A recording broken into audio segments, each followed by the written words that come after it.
Hello বন্ধুরা, তোমরা সবাই কেমন আছো? আর আমিও খুব ভালো আছি।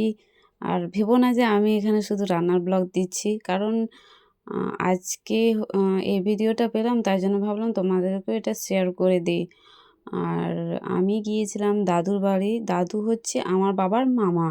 তো তার ওই দাদুর মেয়ে হচ্ছে আমার ক্লাসমেট। তো সে ভালো থাকে না, সে কলকাতাতে থাকে। তো সে এসেছিলো বলে তাই জন্য আমি গিয়েছিলাম, এবং সে আমাকে বলছে, তুই তো বেশ ভালো ভালো রান্না করে খাওয়াস, তো চল আজকে আমাদেরকে বাসন্তী পোলাও খাওয়া। তো তাই জন্য ঝটপট সব কিছু সামগ্রী তারাই জোগাড় করে দিয়েছিল, কারণ পিসির আমার ৩ জন ছিল ওখানে। আর বলতে গেলে তারাই সব কিছু করে দিয়েছে, আমি শুধু খুন্তিটা শুধু নেড়েছি, বাদবাকিটা তারা অনেকটা সাহায্য করে দিয়েছে। প্রথমে হচ্ছে চালটাকে ধুয়ে করে আমরা ফ্যানের হাওয়াতে কিছুক্ষণ রেখে দিয়েছিলাম।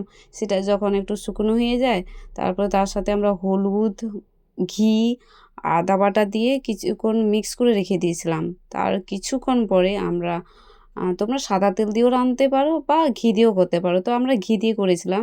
আমরা একসাথেই করে দিয়েছিলাম, আলাদা করে ভাজিনি কাজু আর কিশমিশটাকে। প্রথমে গোটা গরম মশলা দিয়ে করে কাজু কিশমিশ দিয়ে ভেজে দিয়েছিলাম।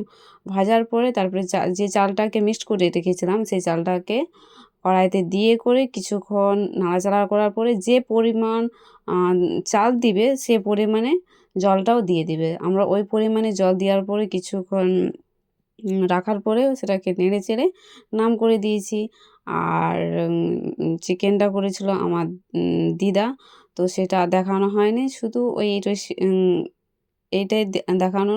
তো তোমাদের কেমন লাগলো অবশ্যই জানিও। আর এরকমভাবে তোমরা বানিয়ে আ খেতে পারো। আরও অনেক কিছু দিয়ে করে, কিন্তু যেটা আমরা হাতের সামনে পেয়েছিলাম সেটা দিয়ে করে দিয়েছি। তো কেমন লাগলো জানিও।